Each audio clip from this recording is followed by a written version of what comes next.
ในเมื่อเราเป็นคนทั้งทีช่วยกันทำให้ดีดีกว่ารวมใจเข้ามาคอยรักษาโลกเราไว้ให้โลกเราสวยพวกเรามาช่วยกันรับรู้ด้วยกันแล้วทำให้โลกนี้สดใสอยากให้โลกน่าอยู่กว่านี้เป็นโลกที่เราฝันใฝ่จะสวยอย่างไรเป็นไปได้ด้วยมือของเรา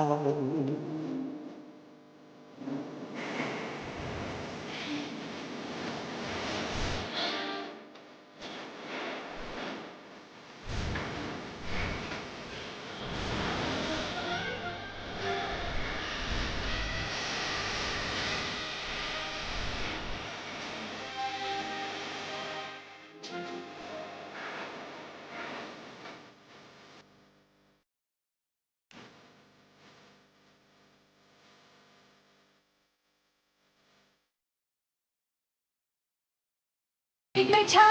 ไม่นานเราเองคงต้องไป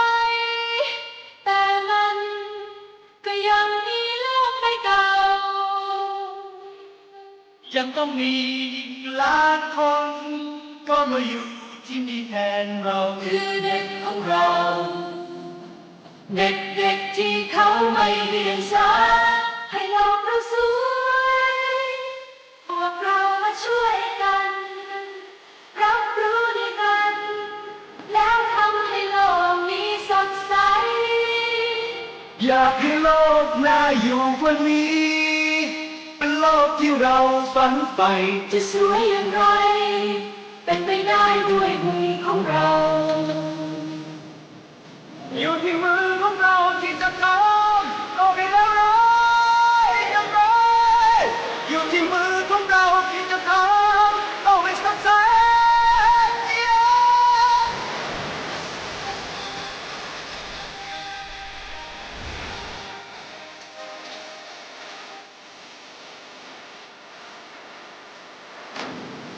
ให้โลกเราสวยพวกเรามาช่วยกันรับรู้ด้วยกันแล้วทำให้โลกนี้สดใสอยากให้โลกน่าอยู่กว่านี้เป็นโลกที่เราฝันใฝ่จะสวยอย่างไรเป็นไปได้ด้วยมือของเรา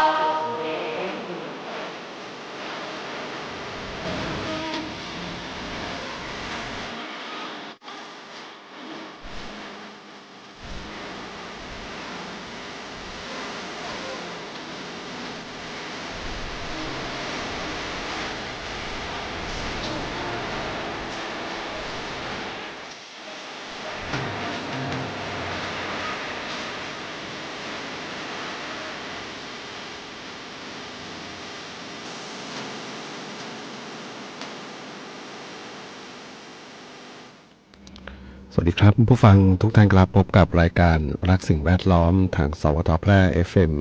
91 เมกะเฮิรตซ์ครับเช้าวันพฤหัสบดีที่ 28 พฤษภาคม 2569 อยู่กับผมแสวงเป้าเพชรเป็นผู้ดำเนินรายการครับเริ่มต้นกันในช่วงเช้าๆครับบรรยากาศที่ยังใช้คำว่าร้อนอบอ้าวถึงแม้จะมีฝนตกลงมาลดปัญหาเรื่องของฝุ่น PM 2.5 นะแต่ก็อากาศร้อนนะยังร้อนอยู่เนาะเช้าขึ้นมาวันนี้นี่อุณหภูมิประมาณสักน่าจะ 30-31 องศาเซลเซียสเนาะนะครับนะแล้วก็ถือว่ายังร้อนอบอ้าวอยู่แล้วก็ยัง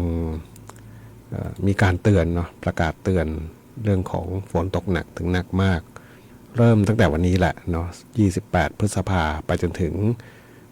1 มิถุนายนนะครับนะก็เริ่มนะเตือนเรื่องของฝนตกน้ำอาจจะมีน้ำป่าไหลหลากเกิดขึ้นนะในบางพื้นที่นะครับ28 ถึง 1 มิถุนายนนะครับนะก็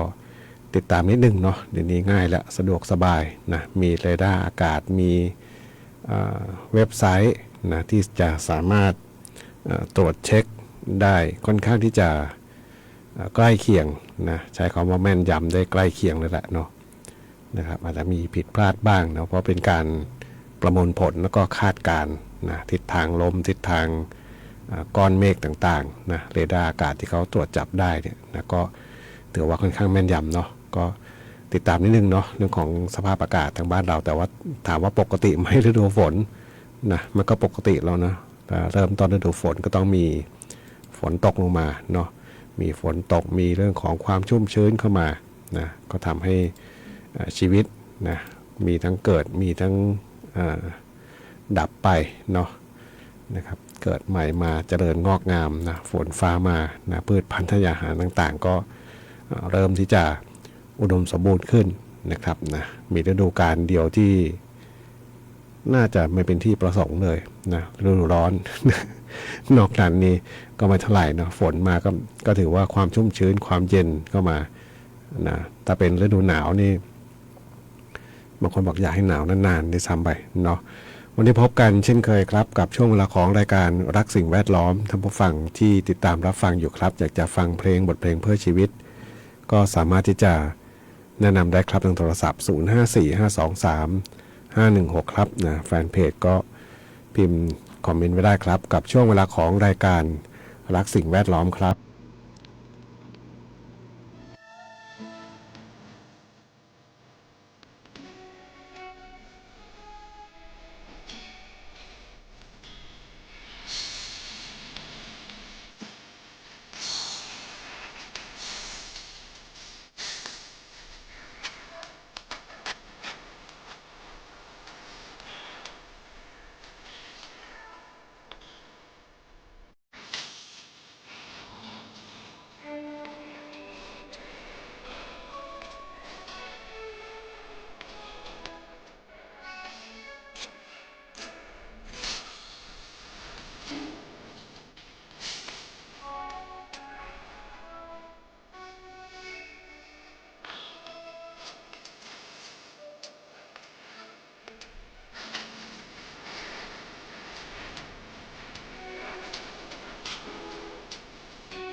คุณกำลังฟังรายการ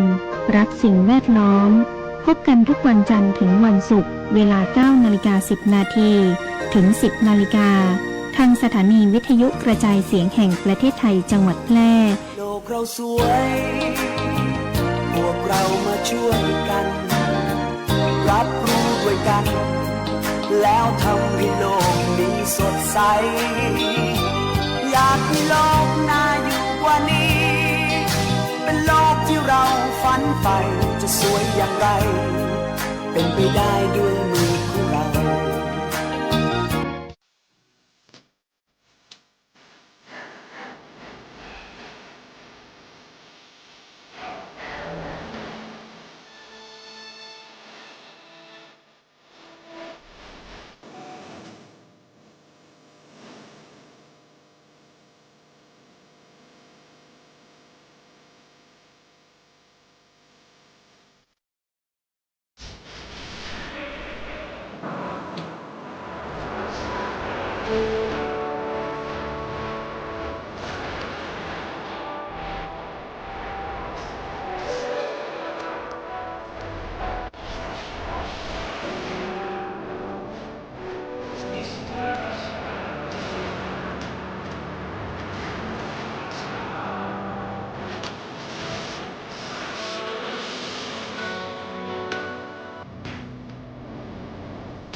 9:28 นาทีครับกับช่วงเวลาของรายการรักสิ่งแวดล้อมทางสวทแพร่ FM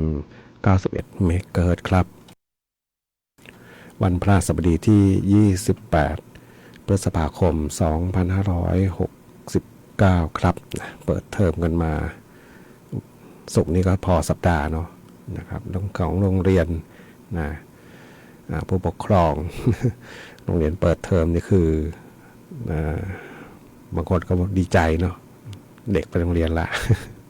บางคนก็บอกแหมบางทีภารกิจงานการต่างๆเนาะต้องปรับเปลี่ยน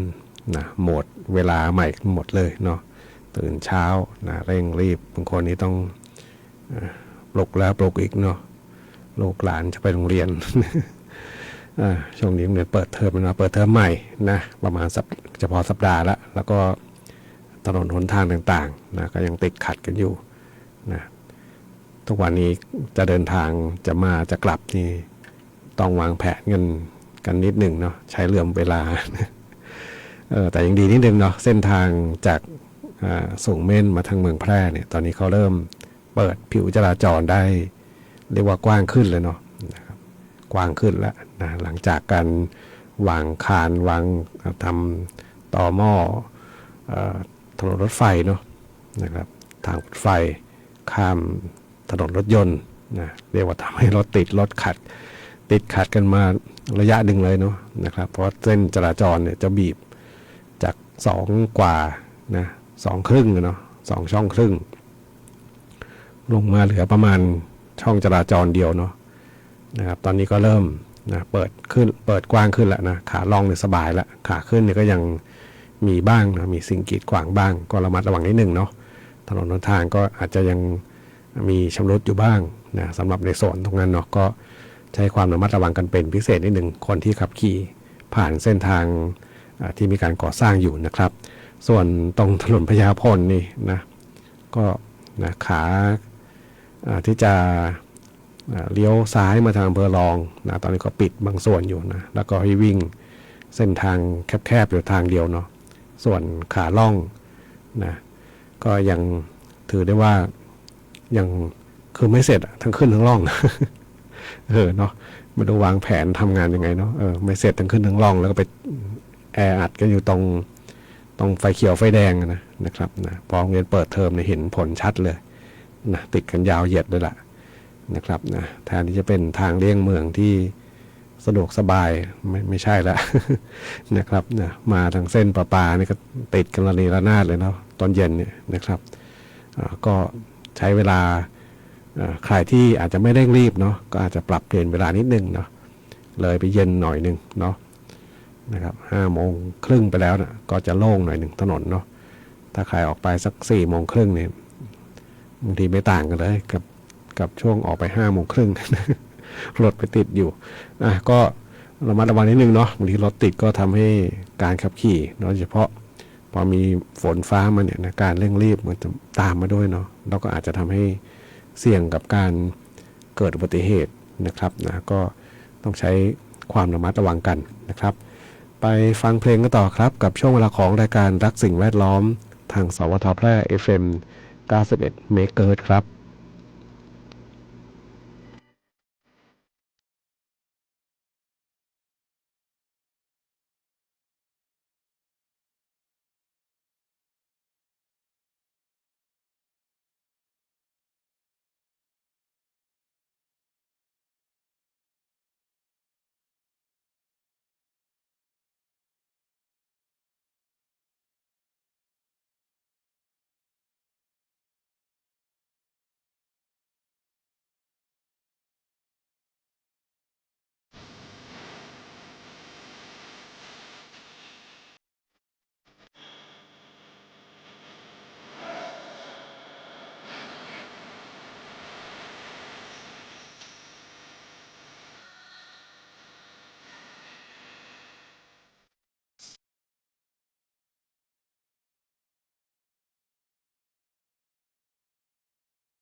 ซื้อประกันภัยไม่ต้องรีบแค่เช็คชัดชัวร์ก็ลดเสี่ยง 1. เช็คใบอนุญาตตัวแทนและนายหน้าผ่านเว็บไซต์คปภ 2. ชัดอ่านใบเสนอขายและรายละเอียดความคุ้มครองกรมธรรม์ประกันภัยให้ครบถ้วน 3. ชัวร์ช่องทางชำระเบี้ยจ่ายตามที่บริษัทรับรองอย่าลืมเก็บหลักฐานไว้ 3 ขั้นตอนง่ายๆสำหรับการซื้อประกันภัยครั้งต่อไปคนกลางโปร่งใสอุ่นใจได้สิทธิ์ครบสายด่วนคปภ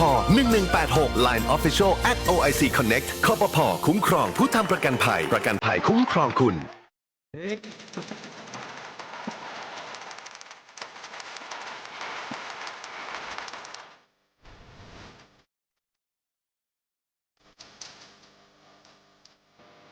เก้ายางแก่สุดโทรมเสียหายผู้ผลผลิตน้อย การยางแห่งประเทศไทยสนับสนุนปลูกแตนด้วยยางพันธุ์ดีไร่ละ 20,000 บาท และปลูกแตนด้วยพืชอื่นไร่ละ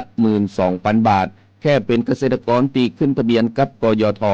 มีส่วนบนพื้นที่ดินถูกกฎหมายเก้ายางอายุเกิน 25 ปียื่นกำขอดได้ตามสิทธิ์เลือกรูปแบบปลูกแตนทั้งปลูกยางพันธุ์ดีไม่ยืนต้นเศรษฐกิจหรือสวนยางยั่งยืนมีเงินทุนพร้อมช่วยเหลือติดต่อได้ที่054-069-605 การยางแห่งประเทศไทยจังหวัดแพร่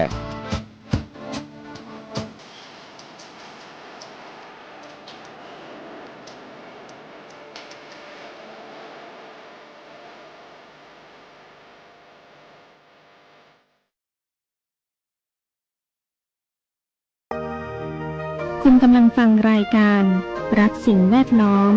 พบกันทุกวันจันทร์ถึงวันศุกร์เวลา 9:10 นาทีถึง 10 นาฬิกาทางสถานีวิทยุกระจายเสียงแห่งประเทศไทยจังหวัดแพร่ โลกเราสวย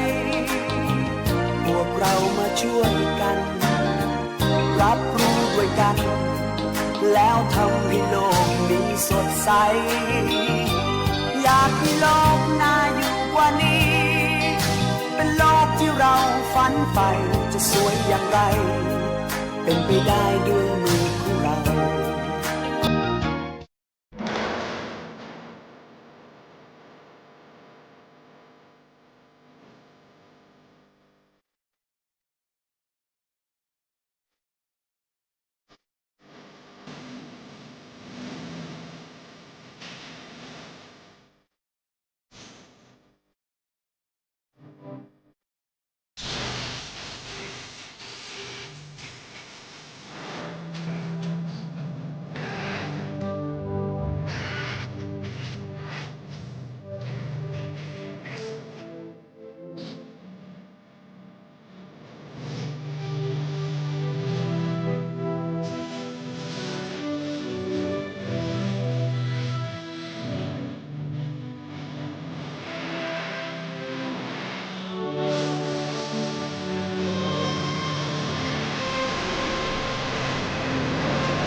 กับบทเพลงที่ได้รับฟัง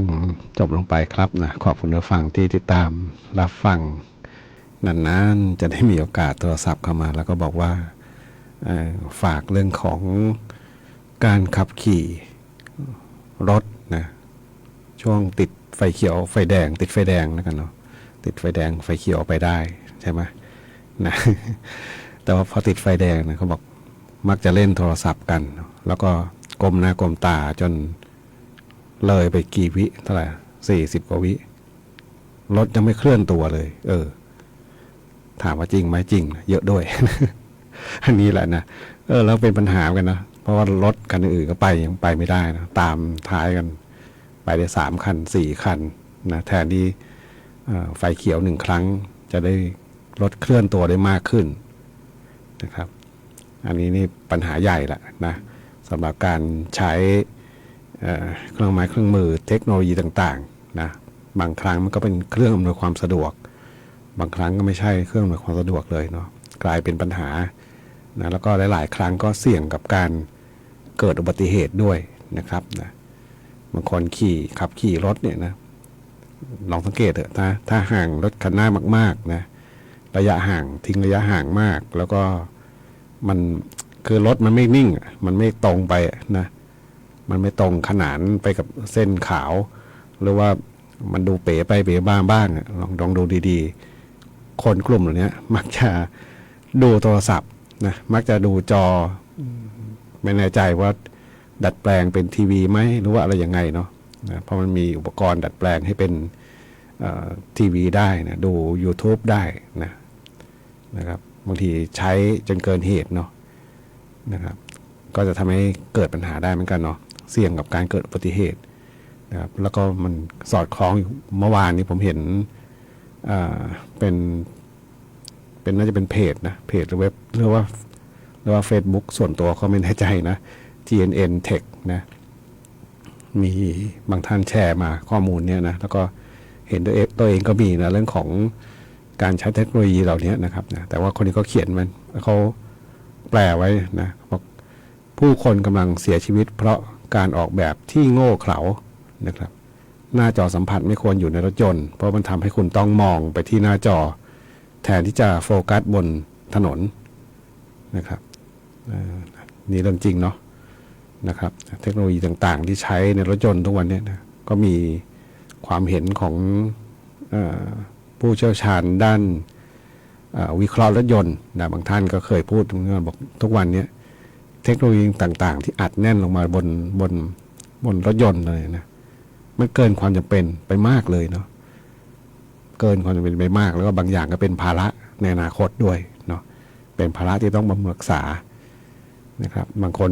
เอาแค่วิทยุรถยนต์เนี่ยทุกวันนี้มันไม่ใช่วิทยุแล้ว แล้วบางทีซอฟต์แวร์มันล้วนเนาะมันดับไปหมดเลยนะแล้วก็เห็นในกลุ่มรถยนต์ทั้งหลายก็มีลักษณะคล้ายๆกันนะครับบางทีบางครั้งเพราะอุปกรณ์เหล่านี้มันเป็นพูดง่ายมันเป็นซอฟต์แวร์เนาะแล้วก็มันต้องการอัปเดตนะการปรับปรุงข้อมูลนะครับมันก็เหมือนโทรศัพท์เราอะนะ วันดีคือดีมันก็อัปเดตข้อมูลระหว่างอัปเดตไปเนี่ยถ้าอินเทอร์เน็ตมันหลุดนะอย่าลืมว่ารถยนต์มันเป็นการเคลื่อนตัวเนาะ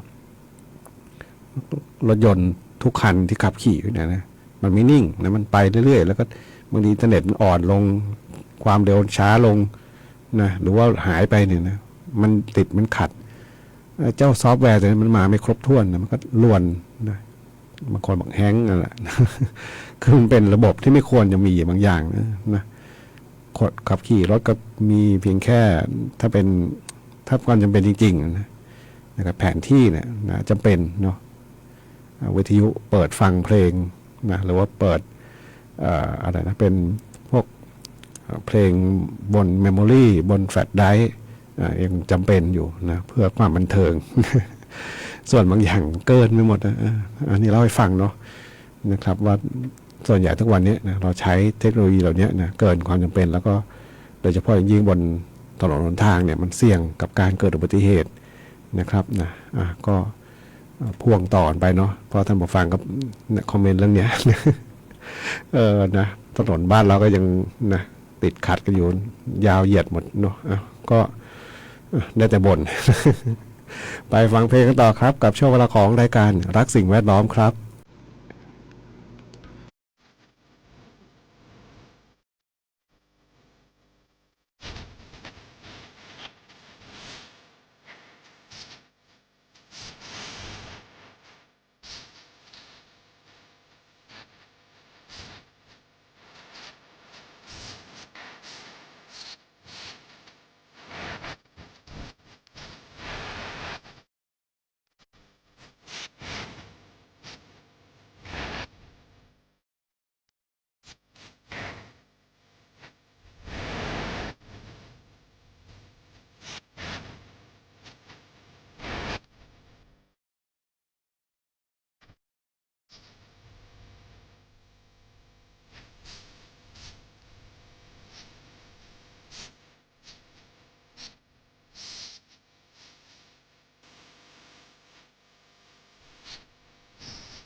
9:52 นาทีครับโกหกนั้นตายตกนรก เป็นบทเพลงหนึ่งที่ท่านผู้ฟังตามติดเข้ามาในช่วงเวลาของรายการรักสิ่งแวดล้อมทางสวทแพร่ FM 91 เมกะเฮิรตซ์ครับเห็นทิดโอ๊ตขอเพลงชาติหน้าอะไรเข้ามาเดี๋ยวจัดให้ฟังเนาะสำหรับบทเพลงเพื่อชีวิต ในช่วงเวลาของรายการรักสิ่งแวดล้อมทางสวทแพร่ FM 91 เมกะเฮิรตซ์ครับดูพยากรณ์อากาศเช้านี้ถึงเช้าวันพรุ่งนี้24 ชั่วโมงข้างหน้าเนี่ยนะมีประเทศไทยมีฝนเพิ่มขึ้นนะมีฝนตกหนักบางแห่งบริเวณภาคเหนือภาคตะวันออกภาคใต้เนื่องจากมรสุมตะวันตกเฉียงใต้กำลังปานกลางที่พัดปกคลุมทะเลอันดามันประเทศไทยและอ่าวไทยมีกำลังแรงขึ้นนะครับนะภาคเหนือมีฝนฟ้าคะนอง60%ของพื้นที่และมีฝนตกหนักบางแห่งบริเวณจังหวัดแม่ฮ่องสอนเชียงใหม่และจังหวัดตากอยู่โซนด้านตะวันตกเนาะนะครับ3จังหวัดนะติดตามนิดนึงเนาะใครที่อยู่ทางโซนแม่ฮ่องสอนเชียงใหม่ตากเนี่ยนะเพราะว่า